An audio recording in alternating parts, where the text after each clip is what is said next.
with the child health team, and I have two of my colleagues with me also as well. I'll ask them to introduce themselves. Helen? Hi, my name's Helen Blackburn and I'm a lecturer in mental health nursing. And Jenna? Hi, I'm Jenna. I'm part of the student recruitment team, so here to answer any kind of general questions you've got about starting university. So what we're going to do this afternoon is we've got some slides to share with you, and interspersed amongst the slides are some video testimonials from some of our current students, and also some information about our Simulation Clinical Skills Centre. So we'll kick off the slides with Jenna, and afterwards we'll have opportunity for questions, of course. Great. So I'm going to chat you a little bit through our application process. So this will hopefully be sort of one of the first things that you're looking at doing when you're coming to joining us.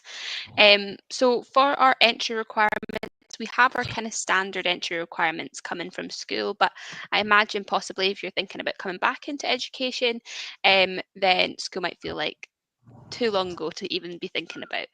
So we do have some other options. So if you possibly don't have the sort of academic requirements, and you might think about going and doing a swap course. So you can do that at lots of our partner colleges through Scotland. There's different ones that relate to nursing specifically, and then we've got 3 key ones there for midwifery. The other thing to note with our entry requirements is that we're really keen to look at it on a much broader scale. So we definitely take work experience into consideration. If you have experience working in any kind of healthcare role, that absolutely can be counted alongside sort of academic qualifications as well. Then the next stage of that application is writing your personal statement. The kind of key point I want to make in this is we're really looking that you have a sort of good understanding of the kind of realities and expectations that it takes to become a nurse or a midwife, and then being able to sort of articulate some of the knowledge that you have gained by doing research into the different fields, and making your application quite specific to the area of nursing or if it's midwifery that you want to study. And then once you've submitted that, we might ask you for our confident caring assessment. So this is the last stage of our application process. This is a sort of scenario-based assessment. And within that, we're really looking for you showing good understanding of the Nursing and Midwifery Council Code. So doing a bit of research on their values and before that would definitely stand you good stead for going ahead with that. Cool. And the next bit I want to just chat about is kind of boring, but very important. So it's all about student finance. So this is more specific to studying if you're currently living in Scotland. I'm happy to answer questions afterwards if anyone is coming from different places sort of within the UK. But SAS is the funding body for Scotland. They cover your tuition fees in their entirety, so you don't need to worry about that. The key thing is that you make an application with SAS. You can do that as soon as you have an offer, really. The sooner the better. You just make an application on their website. The sort of key part of SAS that's specific to nursing and midwifery is that you'll get a £10,000 bursary per year. You can use this and spend it on whatever you like. There is no sort of criteria on what it has to go on. You wouldn't be able to access the other maintenance loans that SAS offers, but you do get that £10,000 bursary, and that is every year that you study. So it would be covered over 3 years. You'd have the £30,000. You don't need to pay this back. It is a grant. But again, the main thing you need to do is apply for this through the SAS website. If you had any sort of questions or you wanted to know a little bit more about it, we have a link on our website, sort of through on our nursing midwifery pages about a bit more information, but you can also find that through the SAS website as well. And then the other key part of funding is that there are sort of other additional grants that you possibly would be eligible for. And you do need to apply for these separately, so it's worth doing a bit of research to see what you might be eligible for. But some of the key ones I've pulled out there are the Disabled Students Allowance. So this is for anybody that has kind of either like a long-term health, mental health, physical disability, learning difficulty. So you could, if you've been diagnosed with anxiety or dyslexia, dyspraxia, you have a physical disability you need some sort of adjustments for, then this is a pot of money that you could access to be able to support you in your studies and make sure that you get the same experience as anyone else. There's also the childcare grant, so this can help with registered child costs like nursery and parents' allowance. So anybody that you're legally responsible for, there is a pot of money there as well that you would be able to access for supporting yourself. And then some of the sort of key support services, these are university-wide. Mo will chat to you a bit more about the specific support through the course. But across the university, you can have access to academic skills. So this might particularly be important if you're sort of coming back into education and you're not sure about kind of essay writing. They can provide some of that transition support. We also have our disability and inclusion team, so they'll work with you to get a learning plan. This is passed out to all of your lecturers to make sure that you're getting sort of necessary adjustments and you don't need to explain yourself over and over and over. And we also have a counselling service, so this is free one-to-one counselling. Our career centres, so they can support you once you're graduating, but also if you're looking for part-time work whilst you're studying.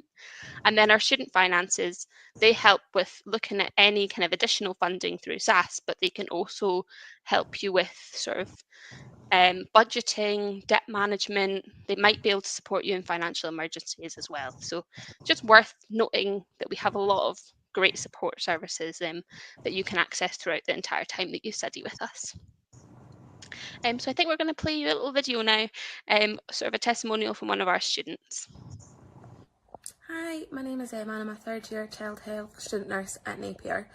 One of the reasons that I chose Napier was purely, not just this, but I loved how close it was for my family, for me. I didn't have the luxury of being able to up and move, so the location was ideal, and when I attended one of the open days, I just got a proper sense of I can see myself here. I was really nervous before applying, especially going back as a mature student. I was worried that I wouldn't fit in, that part of the uni experience for a lot of the younger people is that aspect of the nightlife and socialising, and I was really nervous that I wasn't going to fit into that. But I remember my first day, and then I very quickly found my group of people, and it was amazing. I had nothing to be nervous for, actually. It was everything that has happened has been brilliant. What I am most enjoying is getting to interact with my patients and their families, and like on the placement side of things, and then from the academic side is making those lifelong friendships. And also with the staff as well. The staff are so supportive, and I don't know how many times I've emailed going, I don't know about this, I don't know about that, but I've always had a reply, I've always had the support, and building those professional relationships with the staff as well has been brilliant. Any advice I could give you would be to attend your open days, attend the offer holder days, and just get involved. I'm a student rep, and I didn't start doing it until my second year, and I regret not going forward for it for my first year. But get involved, ask questions, be keen, and I'm sure you'll all do brilliant.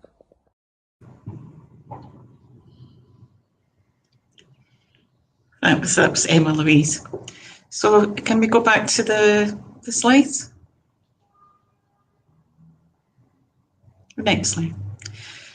So during your 3-year programme and training, you come out with a professional and an academic award. So you would be a registered nurse in one of the fields, and some of you may not be aware that there are different fields of nursing. So we have adult, mental health, learning disability, and children and young people, or child health. Or you would come out as a registered midwife, an RM. The academic award is a bachelor's degree. Next slide. So features of the programme, it is 3 years full time, and it's very much full on, I have to say. You don't get nice long summers off like some of the undergraduate students do at university. we have a 45-week study year, and there's 3 trimesters in each year. So in line with the Nursing and Midwifery Council requirements, 50% of the programme is about theory and 50% of the programme is about clinical practice. So you have to pass both elements of those to graduate. In theory classes, we'll do lectures, we can have tutorials, skills classes in our Simulation and Skills Centre, group learning, and an emphasis on independent study, because you really need to do quite a lot of that throughout the 3 years. In clinical practice, to remember that as you'll be working alongside your practice supervisor and assessor, there is a requirement to work on social hours. You may be required to do 12-hour shifts and work weekends and night duty. We have different means of assessing you for your theory. We have not so many essays nowadays. We'll have things like PowerPoint presentations, portfolios, reflective logs. We have exams as well, and practical assessment within the skills centre. And you're also assessed when you're out in placement, because as I said, you have to pass both elements to graduate. Next slide. Helen. Okay, so part of the course obviously is that you'll go on placements and work in sort of real hospitals and real clinics, and you'll have to probably do a little bit of travelling for that. For adult and mental health students, all the placements are in Lothian and Borders, with one exception. The mental health placements, sometimes we're able to get a placement in the State Hospital in Carstairs, which is in Lanark, but otherwise all the other placements will be Lothian and Borders. For children and young people and for midwifery, they also have placements in Forth Valley and Fife, as well as Lothian and Borders. And the learning disability students, well, they go anywhere up the East Coast as far as Shetland. And I believe the students who went on placement to Shetland absolutely loved it. But the message is that you will be expected to do a little bit of travelling. Okay, next slide, please. So within your 3 years training, you'll have 6 placements, 2 in each year, and they'll be across a variety of areas. You don't actually get to choose them, but you will get a wide variety so that you get to see all aspects of the field of nursing that you're studying for. And while a lot of them will be in hospitals, increasingly we're seeing nursing out in the community, in places like care homes, GP surgeries, day centres, the voluntary sector. And what you will do is you'll work alongside professional colleagues, and that may involve you doing the same shifts that they do. So some people do long days, some people do 8-hour shifts. You'll probably have to do some weekends, and you'll probably need to do a little bit of night duty. But don't worry, before you go out on any of these placements, you'll have had lots of time in the skills centre learning how to do things with mannequins and with simulation, so that you develop that confidence when you go out and you're working with real people. Now, as I said, you will need to travel, but there is support available. If you're in receipt of a SAS award, and for example, you live in West Lothian and you get a placement in Borders hospitals. Now, what would happen is you'll get your travelling expenses reimbursed, and in some cases, you can actually get overnight accommodation funded. People will go down, stay a few days. The placement areas are usually pretty good. They'll work it so that you get all your shifts in a row, so that you can work your 3 or 4 shifts, go home for a few days, and then maybe come back. And through SAS, you can apply and get your accommodation refunded for you if that's needed. But so you may well have to travel, but if you do, don't worry, because that is supported and you would get payments back if you're eligible with a SAS award. Okay. hospital, but it is one of the UK's most advanced simulation centres. Welcome to the Simulation and Clinical Skills Centre at Edinburgh Napier University. At 1,000 square metres, our Simulation and Clinical Skills Centre is packed full of some of the best training facilities and specialist equipment in the country. Your time here will be at the very heart of your professional training, bringing realistic clinical environments to you. Combined with interprofessional learning, you will feel immersed in real-life scenarios in a safe environment to practice. You'll gain experience in realistic everyday care, as well as how to respond to rarer clinical events. The centre is at the forefront of technology and healthcare teaching. Virtual reality allows students to experience patients' points of view, simulating a variety of conditions from poor hearing or the inability to communicate, building deep understanding and empathy in challenging circumstances. The centre is equipped with high-resolution cameras, allowing simulated medical procedures to be live-streamed into lecture theatres for group learning. The Simulation and Clinical Skills Centre at Edinburgh Napier University is staffed by a diverse range of experts in healthcare disciplines, from adult nursing and mental health, neonatal care and child health nursing, to midwifery and learning disability nursing. You can be confident that Edinburgh Napier University, the home of caring big time, is the place for you. Now, so thinking about a little more about what support you get as a student nurse or student midwife. Every student is allocated a personal development tutor, as we fondly call them, PDTs. This person is allocated when you start the programme and is generally with you for the 3-year period. This person will be from the same field of nursing as you are. And they're really like the go-to person for most anything, really. They'll be your mentor and role model. They'll keep an eye out on your professional and academic development, and also offering the important aspect of pastoral support, because, you know, life happens, even although we're studying for a degree, and you may have some personal difficulties. But your PDT is the person to go to who can signpost you to the appropriate support that which Jenna mentioned earlier. You'll also be allocated an academic assessor in each year, and their role is to provide ongoing support when you're out in practice placements alongside the practice supervisor and practice assessor. We call it a tripartite relationship, so you're being supported by 3 people when you're out in practice. Your academic assessor also has an overall view of your progress and signs off the Nursing and Midwifery Council proficiencies as being achieved. So another key role in your ongoing support. So that's all of our slides that we have with information. I'm just wondering if there's any questions. More than happy to answer any questions you might have.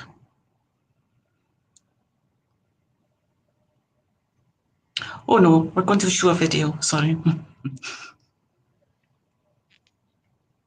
My name's Heather. I am in 3rd year of studying child health nursing.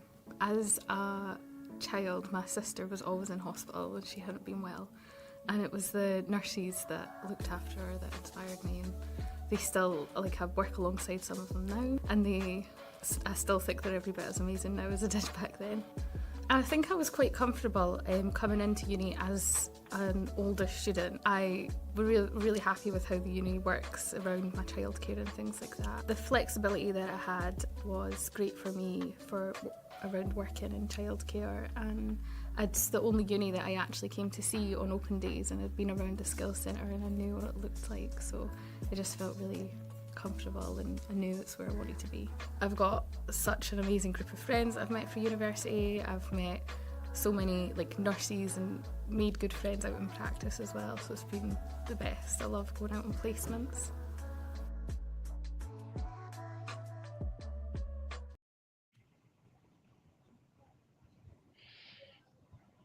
So hopefully that's given you a flavour of studying at Edinburgh Napier University. So I don't know if you need anything to add, Jenna, to what options are there to study nursing? I think in terms of sort of we covered there's the sort of 4 areas of nursing. I would say if you're sort of concerned about which like entry requirements of what it is. So for nursing, it's the same whichever area that you go into. But it's great if you've got any sort of different entry requirements and coming in, having a chat with us, you can phone us up and chat us through what you've got, and we'll let you know sort of if there's anything missing and where to find that information about going forward. I think, does that answer? Yeah, because we can always be contacted on as well, nursing and midwifery inquiries at napier.ac.uk. If you've got a specific query, or if you're not sure that what qualifications you have, if they're acceptable. So I'm more than happy to take questions. A master's course? So applying for the Masters is slightly different from the undergraduate. Undergraduate, you'd apply through UCAS. Masters, you apply directly through our website. So if you have a look at the kind of course it is that you're mostly interested in, then there should be a link there to apply. I think I'm right in saying that there's 2 entries a year, so it'll tell you which one you're applying for. They'll only be open one at a time, essentially.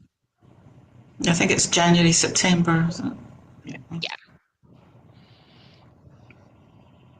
So pre-registration course, that's what we've really been discussing in the presentation today. So that's what we call undergraduate course, where you'll do your 3 years training, theory and practice, and on completion of that, then you can apply to the Nursing and Midwifery Council to be a registered nurse.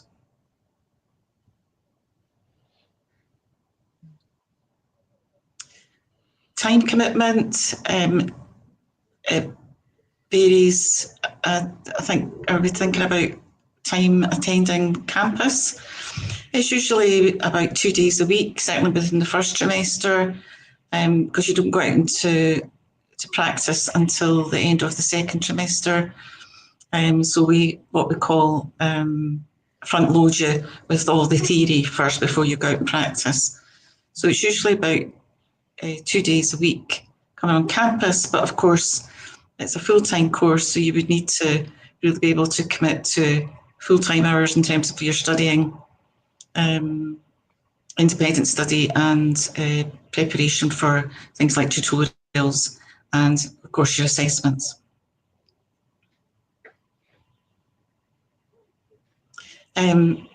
Quite possibly you'll get a night shift in your first year. It really depends where your placement is. And the idea, of course, as Helen had said previously when we're talking through the slides, the idea is that you spend time with your practice supervisor and practice assessor so that they can continually assess you whilst you're out in practice. It also is really important that you get a flavour of, nursing is 24/7, 365 days a year.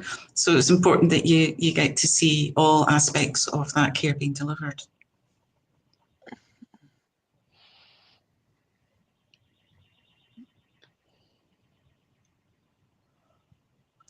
Oh gosh. They vary. Yeah. It's usually PLE1, it's Practice Learning Environment 1, that's 5 weeks, and then PLE2 is 7 weeks. So they're usually around about that six week mark until your final placement, which is consolidation placement, before you finish the programme, and that's usually 12 to 14 weeks. And also, if you'd missed any hours, you can usually make them up in another placement, because you have to have so many clinical hours in order to get registration with the NMC. And if you do miss a few hours, then there's usually an opportunity to make them up in one of your other placements. Because if you get to your final placement, you can't actually complete the course until you've got all those hours in. So they would be maybe tagged on at the end, but it's probably easier if you get them in one of your other placements. Yeah, so yeah, the NMC requires that you complete 2,300 hours in practice over the 3 years. So some of that is about simulation as well, but we can discuss that in more detail if you're interested in applying. How much notice do I get for my shift pattern on placement? Usually we ask students to contact their practice placement 2 weeks before they start to find out who their practice supervisor and assessors are and what their shift pattern is. The other thing to say about the programme is that you also, when you start, you get a 3-year planner. So you get a planner that tells you what theory you're doing at any given time and when you're actually out in practice.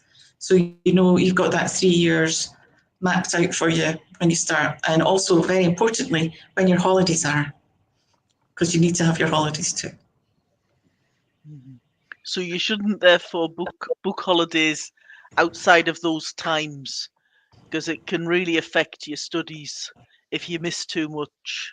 So you'll get to know when your holidays are for the full 3 years, so it's easy enough to see when you can take a holiday.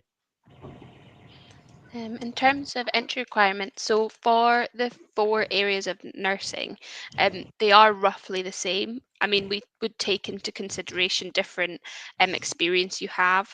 It might be more specific to one area or the other, but they are roughly the same. Midwifery is slightly different, so they require a higher level of biology usually. But again, that's taken into consideration with this sort of specific academic awards that you have already.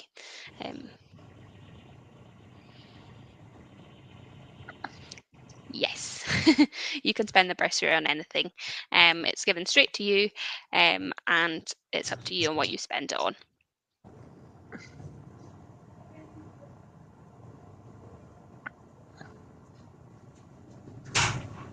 So the prospects of getting a job locally when you graduate. The prospects are very good, but you need to remember that you won't necessarily get a job immediately or before you finish. So usually this is about the time now when 3rd year students are applying for jobs, so applying for newly qualified posts. But the prospects generally are pretty good, as long as you can remember that, you know, within 6 months, I think it's something like 97% of people have got a job.